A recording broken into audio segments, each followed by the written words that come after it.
Welcome back to another story on Infidelity Tales Lab. Before we begin, tell us, where in the world are you watching from? Now, let's dive into today's story. Chapter 1. Perfect Facade. Drew Scott had always been methodical about protecting what mattered most. At 38, the former Marine turned cybersecurity consultant had built what everyone considered the perfect suburban life. His two-story colonial in Millbrook Heights housed everything he'd fought to achieve. His wife Miranda, his twin 15-year-old kids Emma and Jake, and the kind of stability that once seemed impossible during his 3 tours in Afghanistan. The decision to install the security system came after a string of break-ins hit their neighborhood.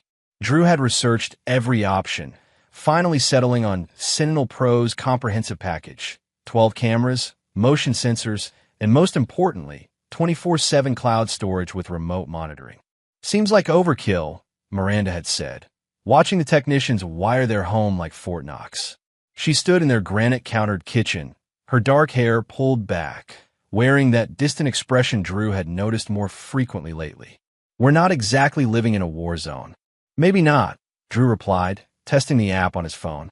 "But I've learned the hard way that being prepared beats being sorry." Miranda's laugh held an edge he couldn't quite place. Always the soldier. The kids were more enthusiastic. Jake, ever the tech enthusiast, peppered the installer with questions about data encryption and storage protocols. Emma, more practical like her father, appreciated the peace of mind it would bring. "Dad's just being protective," Emma said, nudging her twin. "Remember when he made us take those self-defense classes? Which totally saved you, but when that creep followed you home from school," Jake countered. Drew smiled at the memory. The classes had been Miranda's idea. Actually, though she'd backed out after the first session, claiming she was too busy with her work as a pediatric nurse at Millbrook General.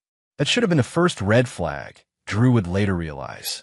Miranda had always been cautious about safety, sometimes obsessively so. The installer, a middle-aged man named Earl Rankin, finished the final calibrations as evening approached. "Systems live, Mr. Scott. You'll get alerts on any motion after 10 p.m. until 6 a.m., unless you disable it. The cameras store everything in the cloud automatically."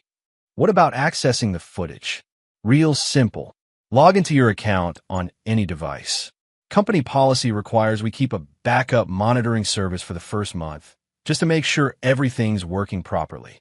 Earl packed his tools, glancing around their immaculate home. "Beautiful family you got here. This system will keep him safe." That night, Drew felt a satisfaction he hadn't experienced in months. The soft hum of the security system, the small red lights blinking in corners, the knowledge that every inch of his home was protected, it all contributed to the first peaceful sleep he'd had since the neighborhood incidents began. He didn't know it would be his last peaceful night for a very long time. Chapter 2. The Warning Call. Drew was reviewing quarterly security audits for his largest client when his phone rang at 11:47 a.m.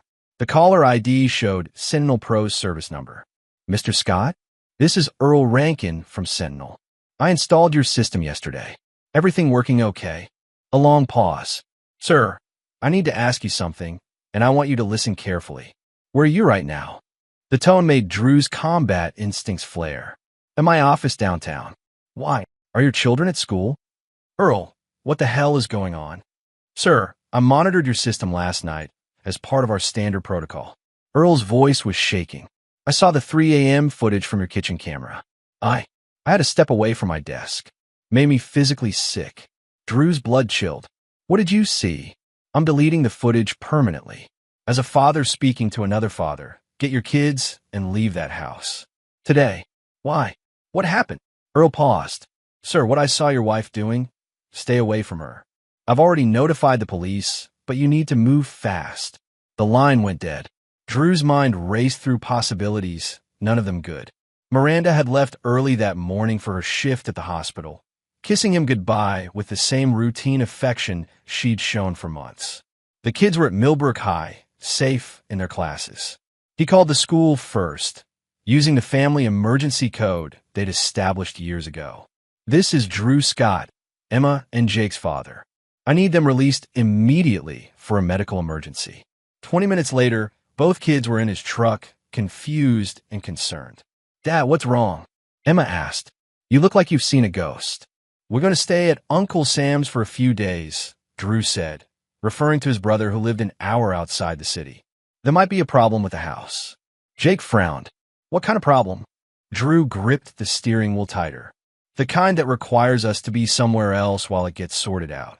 Before leaving town, Drew made one stop at an electronics store where he purchased a high-end laptop and portable hard drive. If Earl had deleted the footage from Sentinel servers, Drew needed to access his personal cloud account before Miranda realized what was happening. At Sam's house, Drew sent the kids inside while he remained in the truck. His brother Sam Wyatt, a successful contractor who'd built his own slice of rural paradise, understood when Drew said he needed space to handle a situation. With shaking hands, Drew logged into his Sentinel account. The footage from the previous night was still there in his personal cloud storage. He found a 3 a.m. timestamp and clicked play. What he saw made him understand why Earl had vomited.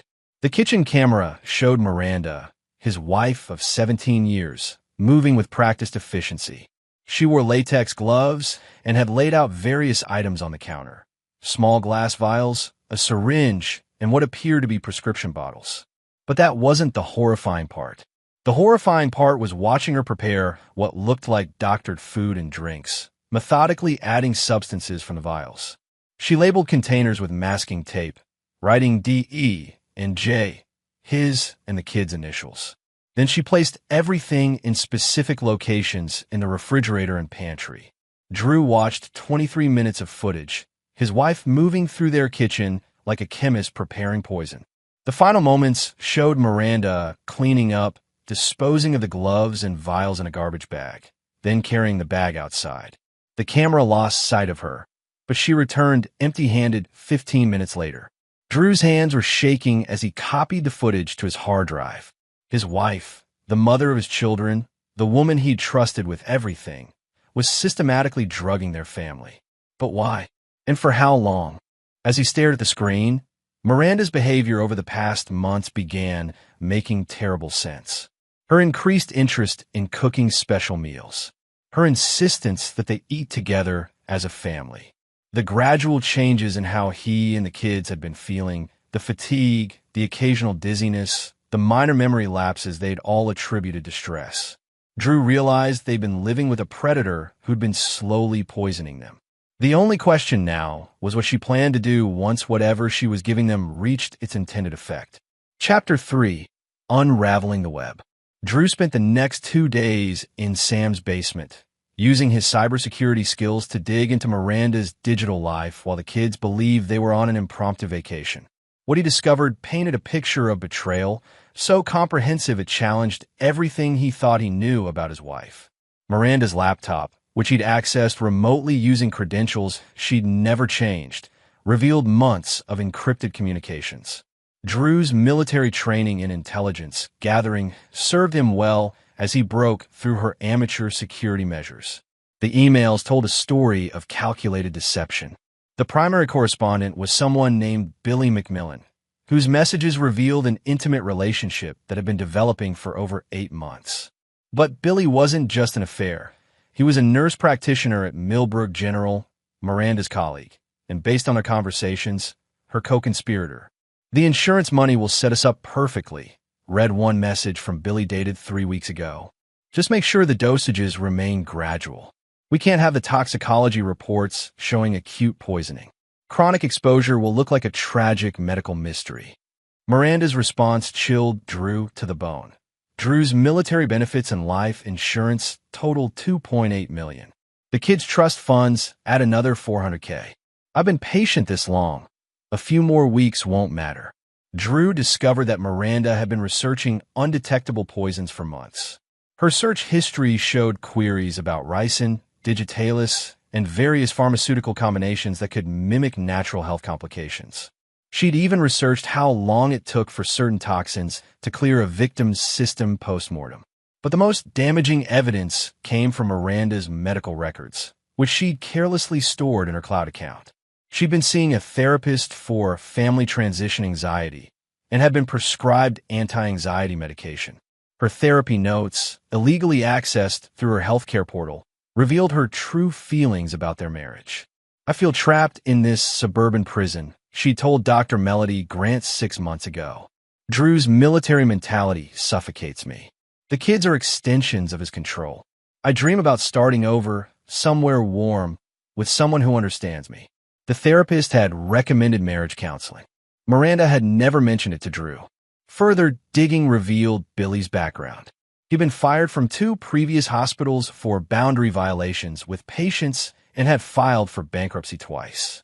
His social media showed expensive tastes, luxury cars, high-end restaurants, and gambling habits that suggested someone desperate for money. Drew realized his wife and her lover weren't just planning to kill him. They intended to murder his children too, making it look like a tragic family medical emergency that would leave Miranda a grieving widow with a substantial financial windfall. On the 3rd night, Drew made a decision. He called his lawyer, his brother, and then began planning something that would require every skill he'd learned in the military and his cybersecurity career. Miranda and Billy wanted to play a deadly game. Drew was going to make sure he won. He started by documenting everything, creating encrypted backups stored in multiple locations. Then he began crafting communications that would draw his enemies into the open. Using anonymous email accounts and sophisticated IP masking, Drew began sending messages that would make Miranda and Billy believe their plan was being threatened by an outside party. The first message went to Billy's personal email. "I know what you and Miranda are doing. Meet me at Riverside Park tomorrow at midnight," or "I go to the police." The second message went to Miranda. "Your husband is asking questions about your late-night activities. Time to accelerate the timeline." Drew wasn't just gathering evidence anymore. He was setting a trap. As he worked through the night, his children sleeping safely upstairs at Uncle Sam's, Drew felt the familiar calm that had served him through combat. His enemy had revealed themselves, their tactics, and their weaknesses. Now it was time to destroy them. Chapter 4. The Hunter Becomes Hunted. Drew's plan required precision timing and complete commitment.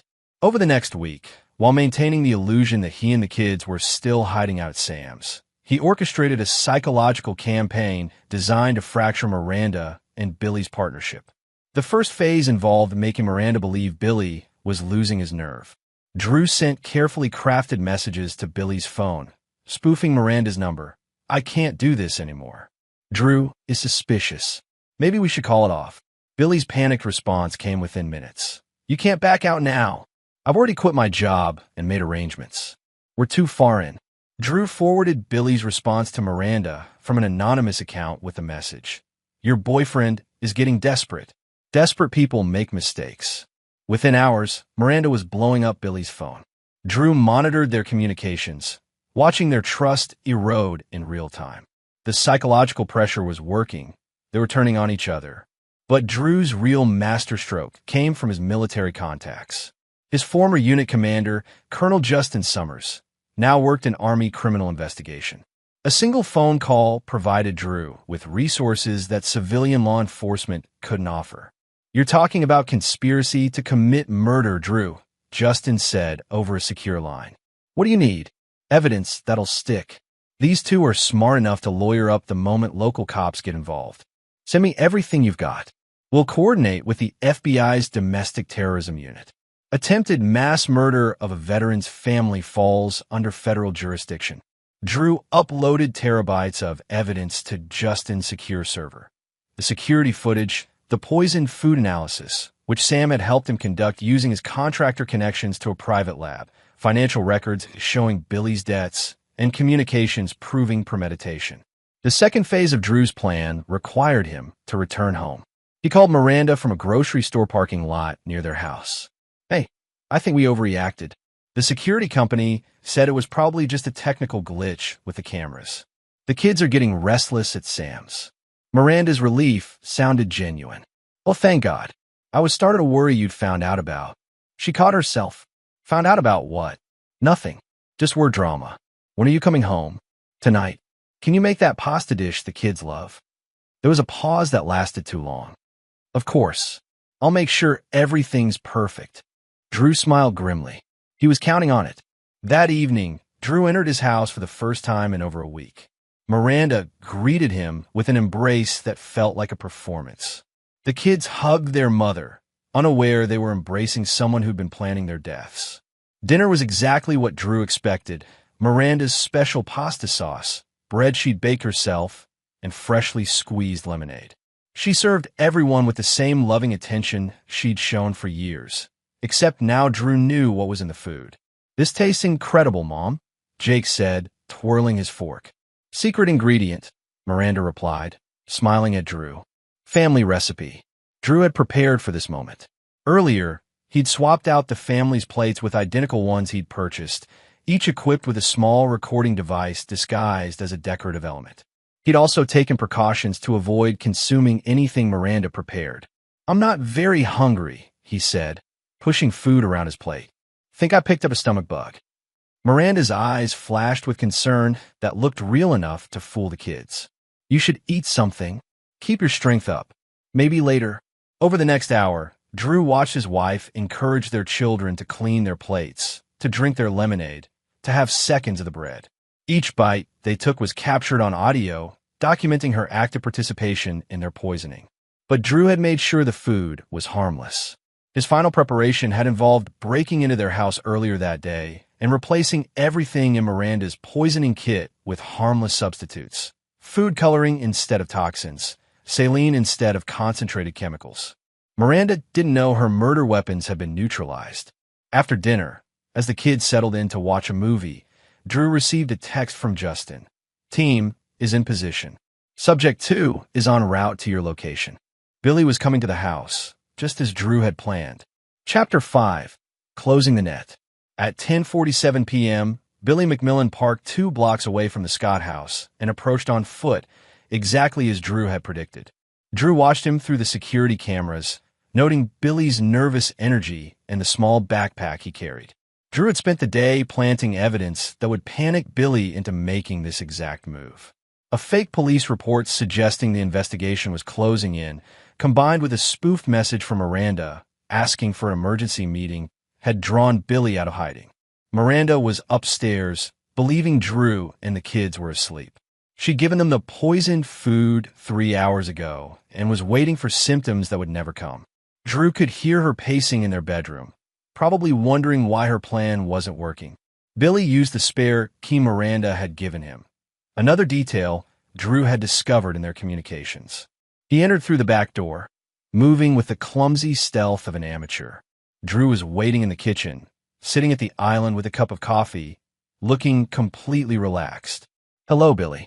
Billy froze, his hand still on the doorknob. "Drew?" Miranda said that I'd be dead by now." Drew gestured to a chair. "Sit down. We need to talk." Billy's eyes darted around the room, looking for escape routes. The backpack on his shoulder probably contained drugs or syringes, tools for finishing what the poison dinner was supposed to start. "I don't know what you think you know," Billy said, but his voice was shaking. "I know you and my wife have been planning to murder me and my children for insurance money. I know you've been supplying her with pharmaceutical-grade poisons. I know you quit your job last week and maxed out your credit cards, betting on a payday that's never coming." Billy's face went pale. "You can't prove anything." Drew pulled out his laptop and turned it around, showing Billy the security footage from a week ago. "That's my wife preparing to poison us. Want to see the lab report on what she put in our food?" Billy stared at the screen, watching Miranda methodically prepare their deaths. His shoulders sagged as he realized the game was over. "She said you were abusive," Billy whispered. "She said you controlled her, that you were dangerous. And you believe that justified murdering children?" Billy's composure cracked completely. It wasn't supposed to. The kids were supposed to get sick first, go to the hospital. Miranda could control the treatment, make it look like they recovered but suffered complications later. Drew felt a surge of rage, so pure it took all his military discipline to stay seated. "You plan to torture my children to death. It wasn't my idea." Billy's voice rose to a whine. "Miranda planned everything. She said the kids would be better off dead than living with a father like you." Drew stood slowly, his 6-foot frame casting a shadow over Billy's hunched form. "Except I'm not the problem here. I never was. That's when Miranda appeared in the doorway, wearing a silk robe and an expression of pure shock. "Billy, what are you doing here?" "Drew, what's going on?" Drew turned to face his wife, the woman he'd loved and trusted for 17 years. "Game's over, Miranda. Both of you." Miranda's composure was better than Billy's. She quickly assessed the situation and shifted tactics. "I have no idea why Billy's in our house. Drew, I think he's been stalking me. I was going to tell you, but..." "Stop." Drew's voice carried the authority of a man accustomed to command. "I have recordings of both of you planning this. I have evidence of the poisons. I have your communications, your financial records, and testimony from Earl Rankin about what he saw on our security cameras." Miranda's mask finally slipped. The loving mother and devoted wife disappeared, replaced by something cold and calculating. "You always were too smart for your own good." Billy tried to run. He made it exactly 3 steps before Drew's military training took over. A precise strike to the back of Billy's knee dropped him to the floor, followed by a restraint hold that left him conscious but immobilized. "Miranda, call 911, Drew said calmly. "Tell them we have 2 intruders who were attempting to break into our home." Miranda stared at him with naked hatred. "You think you're so clever. You think you've won. I know I have." That's when Miranda pulled a syringe from her robe pocket, probably the same weapon she'd planned to use on Drew while he lay dying from dinner. She lunged forward with desperate fury. Drew caught her wrist easily, applying pressure until she dropped the syringe. It clattered to the floor, its contents spilling across their kitchen tiles. "Federal agents, nobody move." The front door burst open as Justin Summers led a team of FBI agents into the house. They'd been waiting for Drew's signal, watching and listening through the security cameras Drew had given them access to. As Miranda and Billy were handcuffed and read their rights, Drew went upstairs to check on his children. They were both sleeping peacefully, unaware that their mother had spent months planning their deaths. Emma stirred as Drew kissed her forehead. "Dad, what's all the noise downstairs?" "Just some late-night visitors leaving," Drew said softly. "Go back to sleep. Everything's safe now." Chapter 6: Revelations and Reckoning. The investigation that followed uncovered the full scope of Miranda and Billy's conspiracy, revealing depths of depravity that shocked even the federal agents handling the case. Drew spent the next week being debriefed by various law enforcement agencies, each interview peeling back another layer of his wife's deception. Special Agent Gail Gonzalez, the FBI's lead investigator, walked Drew through their findings in a sterile conference room at the federal building. "Your wife had been researching this for almost a year," she said, sliding folders across the table. "She consulted with 3 different therapists, fishing for someone who would support a narrative about you being abusive." Drew opened the first folder, finding transcripts of Miranda's sessions with Dr. Grant. Did she find one? No. Every therapist recommended marriage counseling or suggested she was projecting her own issues. Dr. Grant's notes specifically mentioned that Miranda seemed disappointed when she wouldn't validate her complaints about you. The second folder contained Billy's complete background. Drew learned that Billy McMillan wasn't even his real name. He was William McMahon, a former paramedic who'd been fired for drug theft and had been working under false credentials at Millbrook General. "How did he get hired?" Drew asked. "Identity theft and forged references. Your wife helped him create the fake documents. She was more involved in his criminal history than we initially thought." The third folder was the most disturbing.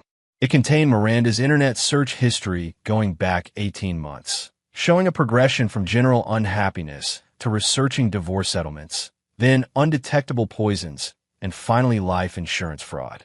She was planning this long before she met Billy, Agent Gonzalez explained.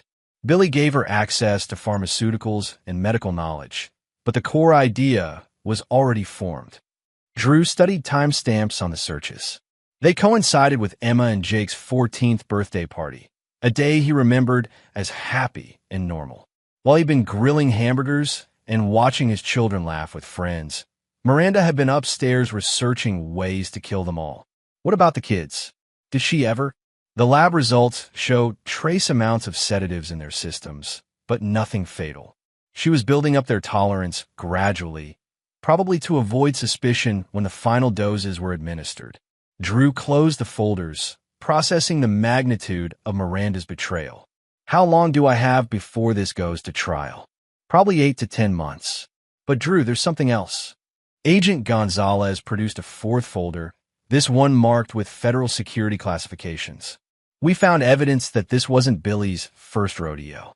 He's connected to 3 other suspicious deaths in the past 5 years, all involving life insurance payouts to widows who later disappeared. Drew felt his blood chill. You're saying he's a serial killer? We're saying your wife got involved with someone who made a career out of murdering families for money. If you hadn't discovered their plan. Drew nodded grimly. He'd save his children from more than just poisoning. He'd save them from a predator who'd perfected the art of family annihilation. Over the following weeks, as Miranda and Billy sat in federal detention awaiting trial, Drew focused on rebuilding his children's sense of security. The hardest part was explaining why their mother wouldn't be coming home. "Dad," Emma said one evening as they sat on Sam's porch, "did Mom really try to hurt us?" Drew had dreaded this conversation, but his kids deserved honesty. Yes, she and Billy had planned to make us all very sick. Jake looked up from his phone. Because of money? Partly, but also because your mother wasn't happy with her life, and instead of talking about it or getting help, she decided to blame everyone else. Emma leaned against Drew's shoulder. Were we ever safe with her? Drew considered the question carefully. I think for most of your lives, yes. But something changed in her over the past year. She became someone different, someone dangerous. Are you okay, Dad? Jake asked. You seem different too. Drew smiled, recognizing his son's perceptiveness. I'm angry. I'm sad. But I'm also relieved that I found out in time to protect you both. And I'm proud that we survived something that could have destroyed us. The truth was, Drew felt more than survival. He felt vindicated.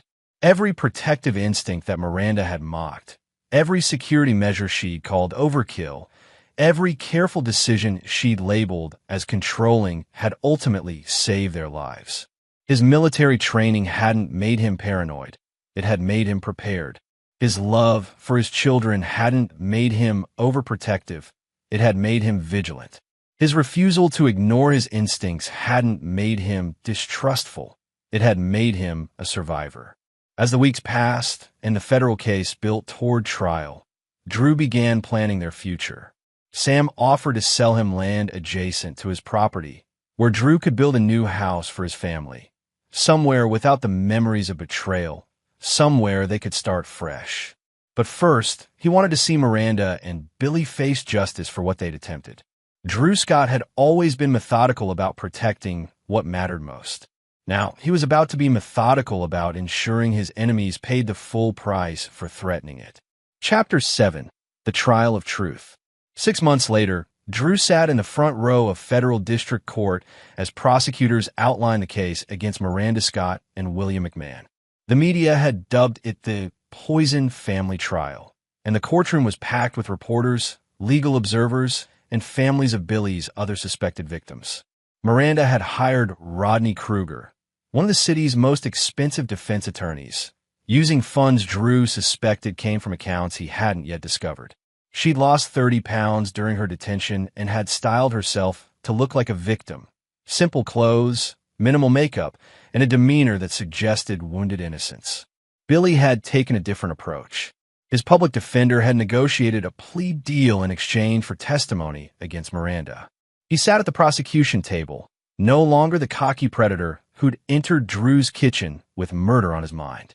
Assistant U.S. Attorney and Wise opened with a presentation that laid out the conspiracy in devastating detail. The security footage played on screens throughout the courtroom, showing Miranda methodically preparing poison in her own kitchen. Ladies and gentlemen of the jury, Wise said, you will see evidence of a plot so callous, so calculated, that it challenges our understanding of motherhood, marriage, and basic human decency. Kruger's opening defense was predictable. Miranda was a victim of psychological manipulation by a career criminal who'd exploited her marital unhappiness. She was guilty of adultery and poor judgment, but not attempted murder. Drew watched his wife's face during these arguments. She maintained perfect composure, occasionally dabbing her eyes with tissues, playing the role of a woman betrayed by everyone she trusted. The prosecution's case took 3 days to present. They called Earl Rankin, who testified about the security footage and his decision to warn Drew. They called lab technicians who explained the poisons found in the Scott house. They called financial experts who traced the insurance policies and Billy's debts. But the most damaging testimony came from Billy himself. Under oath, Billy detailed every aspect of their plan. He described Miranda's initial approach, her research into undetectable poisons, and her detailed timeline for killing Drew and the children. He revealed that Miranda had insisted the children die first, arguing that Drew would suffer more watching them die before succumbing himself. She said it was poetic justice. Billy testified, his voice barely audible. She wanted Drew to know what it felt like to lose everything. Miranda's mask finally cracked. She leaned forward at the defense table, hissing something to Kruger that the court reporter couldn't catch. The prosecution also presented evidence of Billy's other victims. 3 families in 2 states, all involving mysterious illnesses followed by life insurance payouts to widows who'd later vanished. In each case, Billy had been employed at local medical facilities under false identities. Drew testified on day 4. He walked the jury through his discovery of the plot, his investigation into Miranda's activities, and the night Billy came to their house. "Did you ever suspect your wife was unhappy?" Wise asked. "I knew she'd been distant, but I attributed it to work stress and the kids getting older," Drew replied. "I never imagined she was planning to murder us." "What was your reaction when you first saw the security footage?"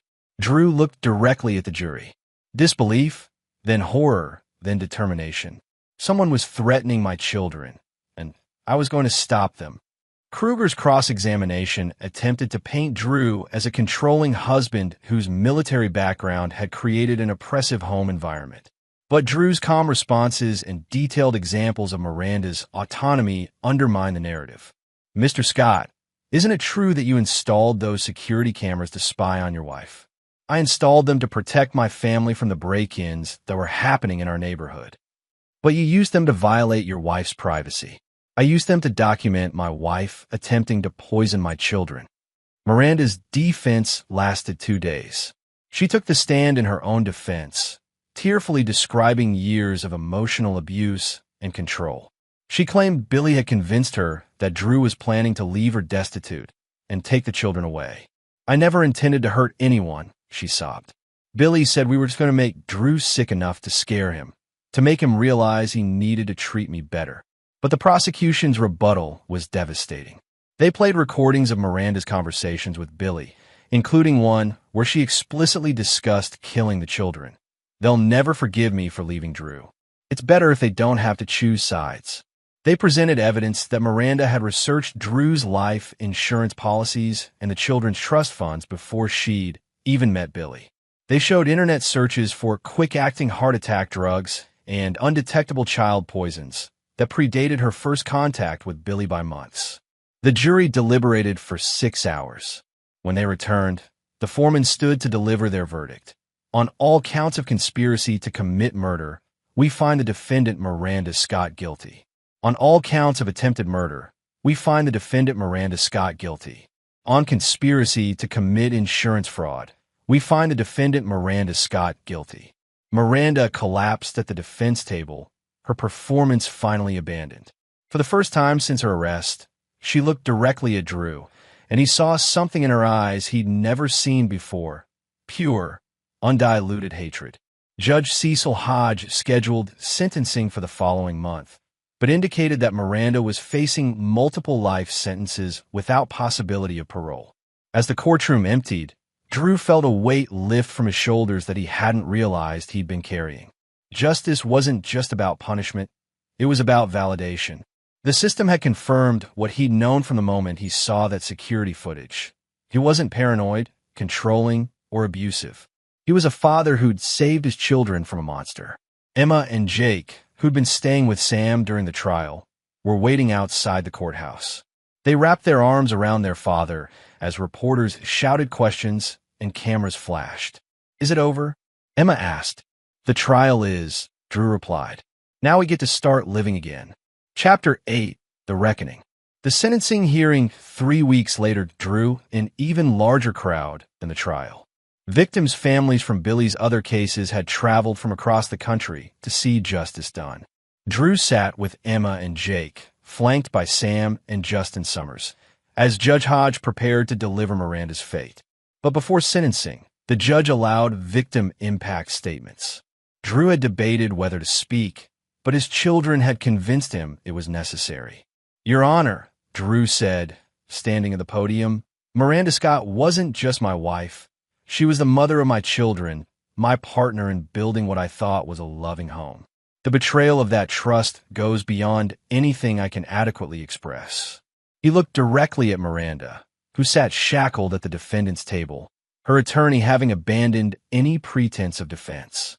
But what I want the court to understand is that this wasn't a crime of passion or a moment of poor judgment. This was a sustained campaign of deception and attempted murder that lasted months. She researched ways to kill us. She planned how to dispose of our bodies. She researched whether our deaths would look natural enough to collect insurance money. Drew's voice remained steady, controlled. She looked into our children's eyes every day while planning their deaths. She kissed them goodnight while calculating the doses that would stop their hearts. That level of calculated evil deserves the harshest punishment this court can impose. Emma also chose to speak, her 15-year-old voice clear and strong. "I loved my mother. I trusted her completely. Finding out she wanted to kill me and my brother has changed how I see the world, how I trust people, how I feel safe in my own home. But it's also taught me something important, that my dad would do anything to protect us, and that there are people in this world who will fight for what's right even when it's hard." Jake's statement was shorter but equally powerful. "My mom used to tell me that family was everything, that we'd always have each other no matter what happened. She lied about that, but my dad didn't. He saved us when we didn't even know we needed saving." Judge Hodge listened to each statement with the grave attention they deserved. When it came time for sentencing, his words were measured and final. "Miranda Scott, you have been convicted of conspiracy to commit multiple murders, including the planned deaths of your own children. The evidence presented in this case reveals a level of premeditation and callous disregard for human life that shocks the conscience of this court."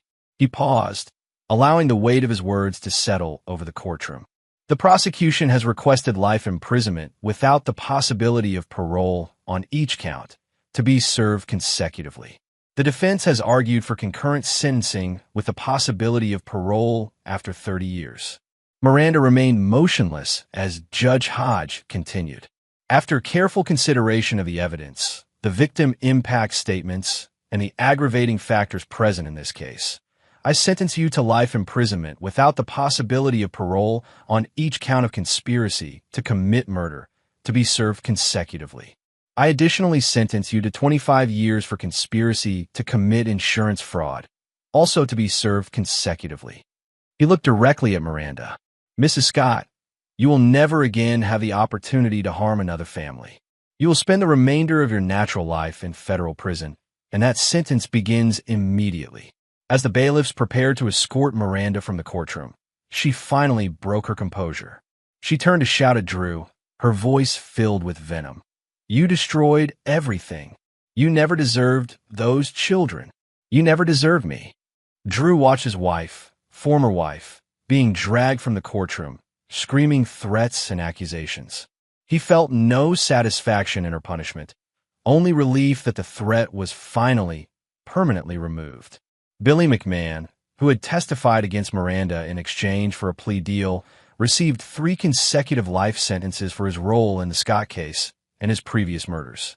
Unlike Miranda, he'd accepted responsibility and expressed genuine remorse, which likely saved him from the death penalty. Outside the courthouse, Drew faced the media one final time. The questions were predictable. How did it feel to see his wife sentenced? Would he write a book about the experience? How were the children coping? "My children and I are focused on moving forward," Drew said into the cluster of microphones.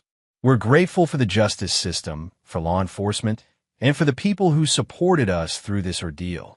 Our priority now is healing and rebuilding our family." A reporter pressed for more details.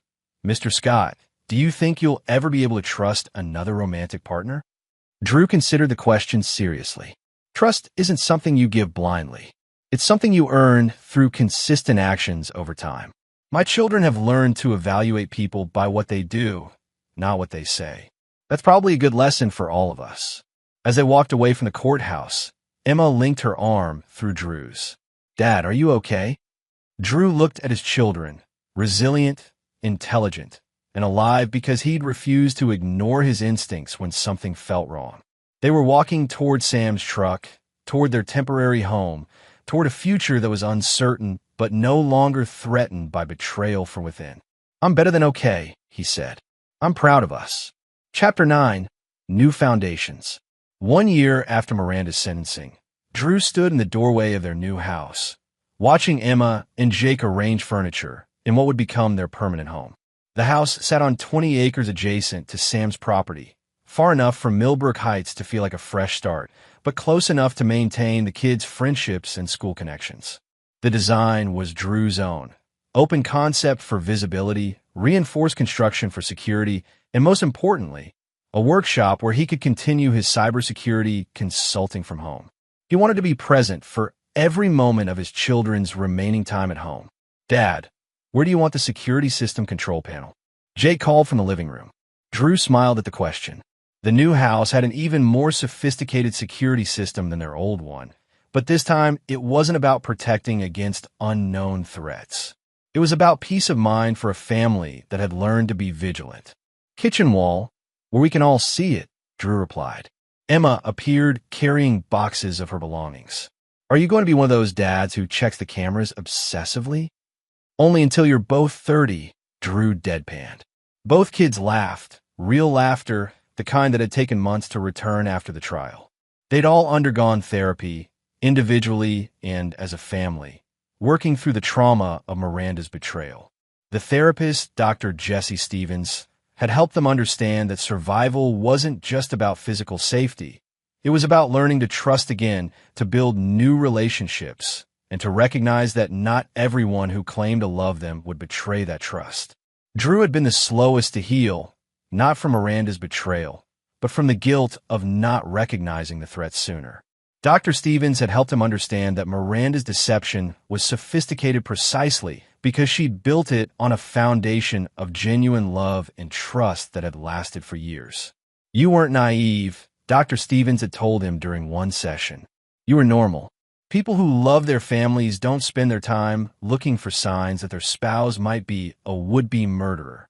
If they did, no one would ever be able to maintain healthy relationships. The healing process had also brought unexpected connections. Earl Rankin, the security installer whose warning had saved their lives, had become a family friend. He'd been dealing with his own trauma from witnessing Miranda's preparations for murder, and he'd found solace in knowing that his decision to act had prevented a tragedy. Drew's military contacts had also proven invaluable. Justin Summers had helped him navigate the media attention and legal proceedings, while other veterans in his network had provided security consulting opportunities that allowed Drew to work exclusively from home. The community response had been overwhelming. When news broke about Drew's plans to build a new house, contractors throughout the region had volunteered materials and labor. Sam coordinated the effort, creating a project that brought together dozens of families who wanted to help the Scotts rebuild. It's not charity, Sam had explained to Drew when he'd initially resisted the help. It's community. These people need to feel like they're doing something positive after hearing about something so awful. The house raising had taken on the atmosphere of an old-fashioned barn raising, with families bringing food, children playing in the yard, and neighbors working side by side to create something beautiful from tragedy. Now, a year later, Drew watched his children claim their space in their new home and marveled at their resilience. Emma had thrown herself into art therapy and was creating stunning pieces that processed her experience through color and form. Jake had developed an interest in cybersecurity like his father, spending hours learning programming languages and network security protocols. Both kids had grown closer to Drew, but not in an unhealthy, dependent way. They'd learned to appreciate his protective instincts while maintaining their own independence and critical thinking skills. The doorbell chimed, and Drew opened it to find Earl Rankin holding a bottle of champagne and wearing a nervous smile. "Thought you might want to celebrate your first night in the new house," Earl said. Drew clasped Earl's shoulder, pulling him into the house. "Your family here, Earl. Always." As evening fell, the five of them, Drew, Emma, Jake, Sam, and Earl, sat on the back porch of the new house, looking out over rolling hills that stretched to the horizon. The security lights cast a gentle glow around the property, and the soft hum of the protection system provided a subtle soundtrack of safety. "Dad," Emma said, "do you ever wonder what would have happened if you hadn't installed those cameras?" Drew considered the question that had haunted him for months. "Every day. But I've learned not to dwell on alternate histories. We can't change what almost happened. We can only be grateful for what had happened." Jake looked up from his phone, where he'd been monitoring the new security systems app. "All clear, Dad. No threats detected." "Good," Drew replied. "But remember, the best security system is staying aware of your surroundings and trusting your instincts." Earl raised his glass of champagne. "To the Scott family. May your new foundation be as strong as your father's determination to protect you." They toasted as the sun set behind the hills, casting long shadows across their new beginning.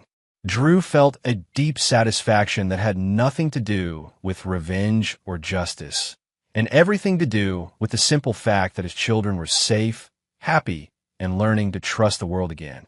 Miranda was serving her life sentences in a federal prison 2 states away. Billy was in a different facility, also facing the remainder of his life behind bars. Their conspiracy had been thoroughly exposed, their victims vindicated, and their ability to harm anyone permanently eliminated. But more importantly, Drew had kept his promise to protect what mattered most. His children were alive, healthy, and growing into strong, thoughtful adults who understood that real love meant sacrifice, vigilance, and the courage to act when action was needed. As stars appeared in the darkening sky, Drew Scott sat surrounded by the people who truly mattered, in a home built on genuine security rather than false promises. He'd learned that the greatest victory wasn't defeating his enemies. It was preserving what they'd tried to destroy. His family was whole. His children were safe. His foundation was unshakable. And that was more than enough. And there you have it. Another story comes to an end. What did you think? I'd love to hear your thoughts in the comments below. If you enjoy this story, consider joining our community by subscribing. It means the world to us. For more stories like this one, check out the recommended videos on screen. And I'll see you there.